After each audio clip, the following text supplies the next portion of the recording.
ازيكم؟ طبعا ناس كتير في الفترة الأخيرة بقت تتجه للبلوتوث سبيكر عشان لو في سفرية أو في خروجة أو في رحلة تقدر تسمع أغاني أو تقدر تسمع قرآن، أو يبقى معاهم حاجة تسليهم في طريق سفر مثلا أو عيد ميلاد، أو لو في أي مناسبة عندك بشكل عام. فعشان كده هتحتاج تشتري سبيكر سعرها رخيص وفي نفس الوقت تديك كواليتي صوت عالي ونقي. فأنا النهاردة هعمل معاكم انبوكسنج لاتنين سبيكر سعرهم رخيص وفي نفس الوقت الكواليتي بتاعت الصوت بتاعتهم كويسة جدا، أو على الأقل مقبولة على السعر اللي انت هتدفعه. وفي نفس الوقت لو انت حبيت تخليها كشكل جمالي عندك هتحس ان هي مستقبليه جدا وشكلها شيك وروشه كده وفيها RGB. السبيكرز اللي معانا النهارده تكون واحده من شركه هواوي او هواوي وواحده من شركه غير معروفه، بس هنشوف ايه الفرق ما بينهم وهل في فرق سعر ما بينهم كبير، وايه اللي بيقدمه الشركه اللي غير معروفه وايه اللي بيقدمه شركه هواوي. خلينا نعمل انبوكسنج للسبيكرز دلوقتي ونشوف محتويات البوكس ونشوف نقاء الصوت هنا عامل ازاي ونقاء الصوت هنا عامل ازاي، وايه اللي بيقدمه السبيكر ده وايه اللي بيقدمه السبيكر ده. ويلا بينا خلينا نعمل انبوكسنج لسبيكر هواوي. ده المانيوال. الباكجينج بتاع هواوي محترم جدا، مغطيين السبيكر كله بالفوم عشان لو اتخبطت ما تتكسرش او ما تتشرخش. فوم محترم جدا. وده كيبل USB-A تو مايكرو USB. ده شكل السبيكر نفسه محترم جدا. وده بورت مايكرو USB عشان الشحن. ودي السماعة نفسها. ودي تاتش باد تقدر تعمل بيها بيرنج من هنا او تجيب الاغنية اللي بعدها من هنا او تعلي الصوت او توطي الصوت. وصراحة السبيكر شكلها شيك جدا وتحس اللي هي من المستقبل او مكوك فضائي كده صغير. البيلد كواليتي بتاع السبيكر قوي جدا. ده سويتش اون واوف. خلينا نعمل انبوكسنج للسبيكر التانية ونشوف باكجينج عاملة ازاي. ده شكل الباكجينج، مايكرو USB وكيس.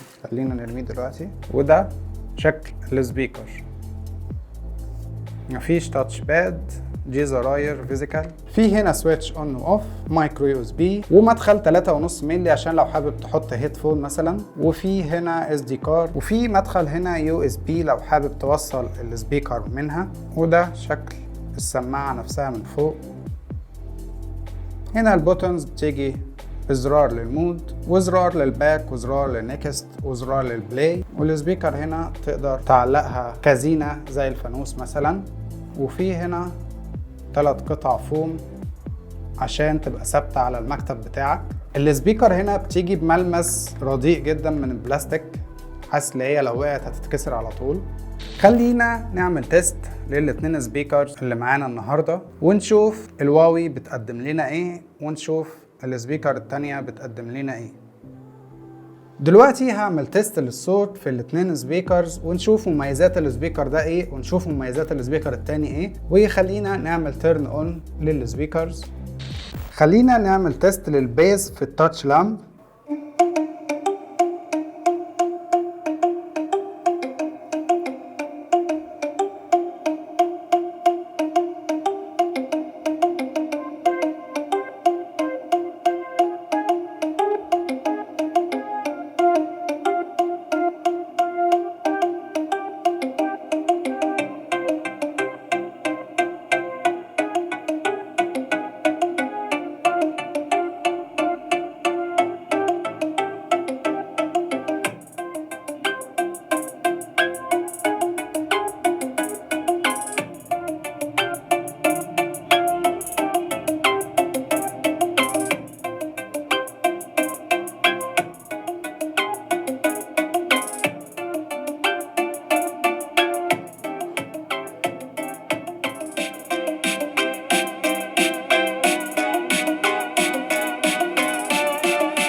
وده الصوت اللي انت هتسمعه مع الهواوي سبيكر.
زي ما انت شايف دلوقتي التاتش لامب بيميزها ميزه حلوه جدا، وهي المودز بتاعت الار جي بي، وفي درجات من البرايتنس للون الاصفر تقدر تغير ما بينهم. لو عملت تاتش زي كده انت طفيت اللون الاصفر خالص، تقدر تلمس عشان تجيب اول برايتنس، تاني درجه من البرايتنس، وبعدين تطفيها خالص. هما 3 مستويات.